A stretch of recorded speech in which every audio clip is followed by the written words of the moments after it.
श्रीमद्भागवत महापुराण दसम स्कंध पूर्वार्ध अध्याय 30। श्री कृष्ण के विरह में गोपियों की दशा। श्री सुखदेव जी कहते हैं, परीक्षित, भगवान सहसा अंतर्ध्यान हो गए। उन्हें न देखकर ब्रज युवतियों की वैसी ही दशा हो गई जैसे यूथपति गजराज के बिना हथनियों की होती है। उनका हृदय विरह की ज्वाला से जलने लगा। भगवान श्री कृष्ण की मंदोन्मत्त गजराज की सी चाल, प्रेम भरी मुस्कान, विलास भरी चितवन, मनोरम प्रेमालाप, भिन्न भिन्न प्रकार की लीलाओं तथा श्रृंगार रस की भाव भंगियों ने उनके चित्त को चुरा लिया था। वे प्रेम की मतवाली गोपियां श्री कृष्ण में हो गईं और फिर श्री कृष्ण की विभिन्न चेष्टाओं का अनुकरण करने लगीं। अपने प्रियतम श्री कृष्ण की चाल ढाल, हास विलास और चितवन बोलन आदि में श्री कृष्ण की प्यारी गोपियां उनके समान ही बन गईं। उनके शरीर में भी वही गति मति, वही भाव भंगी उतर आई। वे अपने को सर्वथा भूलकर श्री कृष्ण स्वरूप हो गईं और उन्होंने लीला विलास का अनुकरण करती हुई मैं श्री कृष्ण ही हूँ इस प्रकार कहने लगीं। वे सब परस्पर मिलकर ऊंचे स्वर से उन्हीं के गुणों का गान करने लगीं और मतवाली होकर एक वन से दूसरे वन में, एक झाड़ी से दूसरी झाड़ी में जा जाकर श्री कृष्ण को ढूंढने लगीं। परीक्षित, भगवान श्री कृष्ण कहीं दूर थोड़े ही गए थे। वे तो समस्त जड़ चेतन पदार्थों में तथा उनके बाहर भी आकाश के समान एक रस स्थित ही हैं। वे वहीं थे, उन्हीं में थे, परंतु उन्हें न देखकर गोपियां वनस्पतियों से, पेड़ पौधों से उनका पता पूछने लगीं। गोपियों ने पहले बड़े बड़े वृक्षों से जाकर पूछा, हे पीपल, पाकर और बरगद, नंदनंदन श्याम सुंदर, अपनी प्रेम भरी मुस्कान और चितवन से हमारा मन चुरा कर चले गए हैं। क्या तुम लोगों ने उन्हें देखा है? कुर्बक, अशोक, नागकेसर, पुन्नाग और चंपा बलराम जी के छोटे भाई, जिनकी मुस्कान मात्र से बड़ी बड़ी माननियों का मान मर्दन हो जाता है, इधर आए थे क्या? अब उन्होंने स्त्री जात के पौधों से कहा, बहन तुलसी, तुम्हारा हृदय तो बड़ा कोमल है। तुम तो सभी लोगों का कल्याण चाहती हो। भगवान के चरणों में तुम्हारा प्रेम तो है ही। वे भी तुमसे बहुत प्यार करते हैं, तभी तो भौरों के मड़राते रहने पर भी वे तुम्हारी माला नहीं उतारते, सर्वदा पहने रहते हैं। क्या तुमने अपने परम प्रियतम श्याम सुंदर को देखा है? प्यारी मालती, मल्लिके, जाति और जूही, तुम लोगों ने कदाचित हमारे प्यारे माधव को देखा होगा। क्या वे अपने कोमल करों से स्पर्श करके तुम्हें आनंदित करते हुए इधर से गए हैं? रसाल, प्रियाल, कटहल, पीतसाल, कचनार, जामुन, आक, बेल, मूलश्री, आम, कदम और नीम तथा अन्यान यमुना के तट पर विराजमान सुखी सरोवरों, तुम्हारा जन्म जीवन केवल परोपकार के लिए है।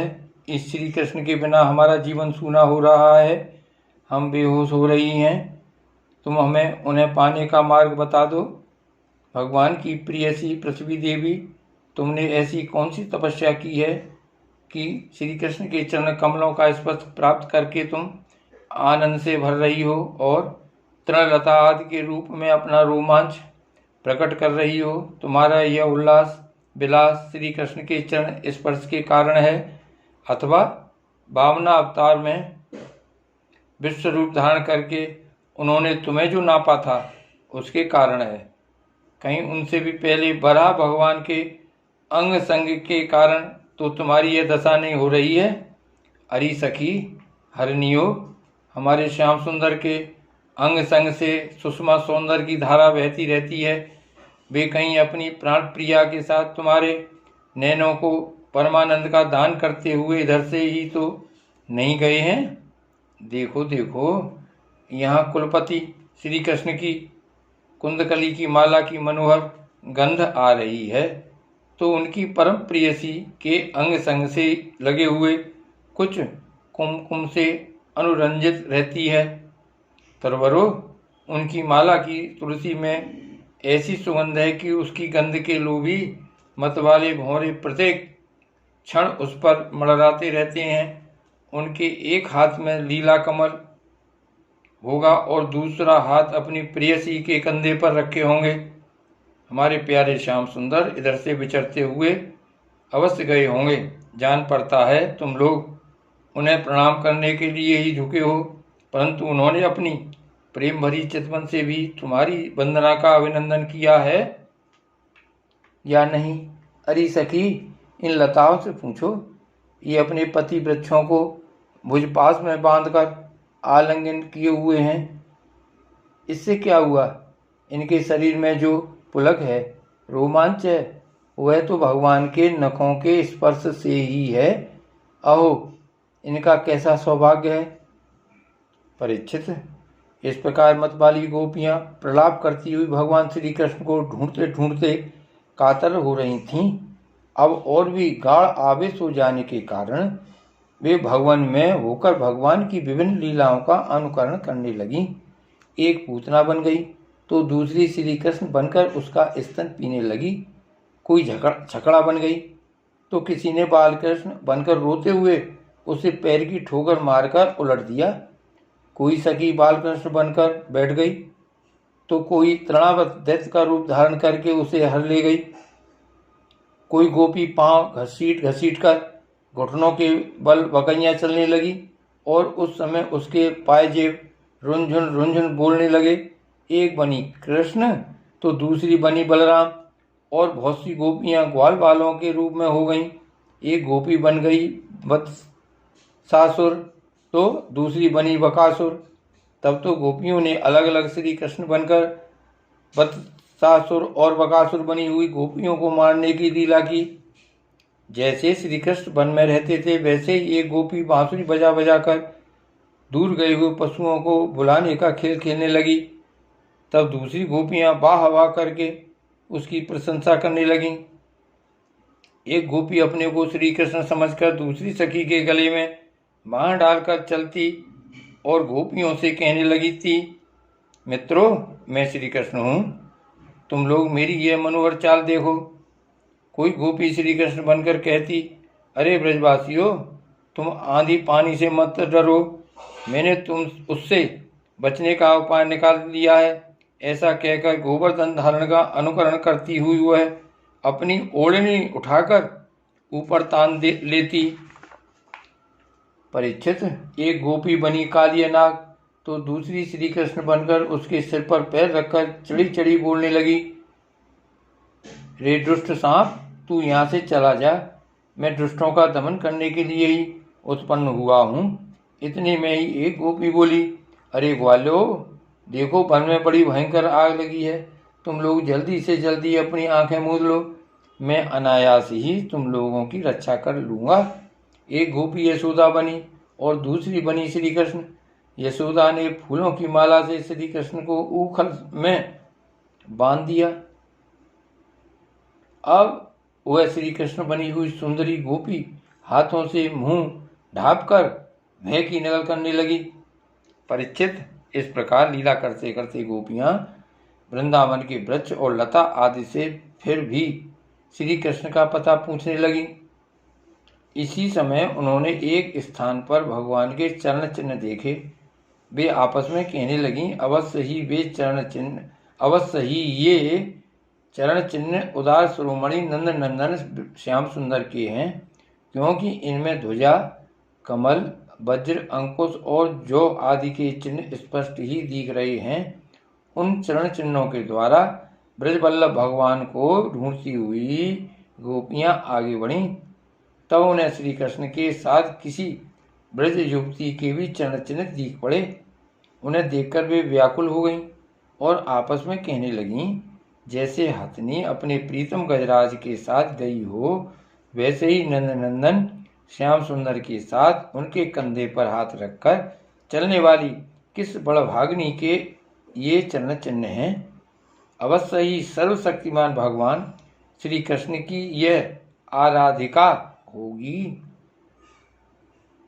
इसीलिए इस पर प्रसन्न होकर हमारे प्राण प्यारे श्याम सुंदर ने हमें छोड़ दिया है और इसे एकांत में ले गए हैं। प्यारी सखियों, भगवान श्री कृष्ण अपने चरण कमल से जिस रज का स्पर्श कर देते हैं वह धन्य हो जाती है, उसके अहोभाग्य हैं। क्योंकि ब्रह्मा, शंकर और लक्ष्मी आदि भी अपने अशुभ नष्ट करने के लिए उस रज को अपने सिर पर धारण करते हैं। अरे सखी, चाहे कुछ भी हो, यह तो सखी हमारे सर्वस्व श्री कृष्ण को एकांत में ले जाकर अकेले ही उनकी अधर सुधा का रस पी रही है।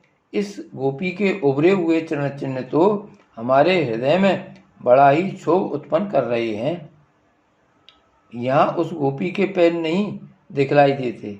मालूम होता है कि यहाँ प्यारे श्याम सुंदर ने देखा होगा कि मेरी प्रेयसी के सुकुमार चरण कमलों में घास की नोक गड़ती होगी, इसलिए उन्होंने उसे अपने कंधे पर चला लिया होगा।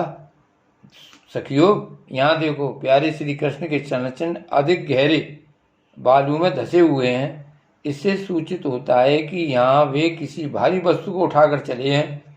उसी के बोझ से उनके पैर जमीन में धस गए हैं। हो न हो यहाँ उस कामी ने अपनी प्रियतमा को अवश्य कंधे पर चढ़ाया होगा। देखो देखो, यहाँ परम प्रेमी ब्रजवल्लभ ने फूल चुनने के लिए अपनी प्रेयसी को नीचे उतार दिया है और यहाँ परम प्रियतम श्री कृष्ण ने अपनी प्रेयसी के लिए फूल चुने हैं। उचक उचक कर फूल तोड़ने के कारण यहाँ उनके पंजे तो धरती में गड़े हुए हैं और एड़ी का पता ही नहीं है। परम प्रेमी श्री कृष्ण ने कामी पुरुष के समान यहाँ अपनी प्रेयसी के केस संवारे हैं। देखो, अपने चुने हुए फूलों को प्रेयसी की चोटी में गूंथने के लिए वे यहाँ अवश्य ही बैठे रहे होंगे। परीक्षित, भगवान श्री कृष्ण आत्माराम हैं। वे अपने आप में ही संतुष्ट और पूर्ण हैं।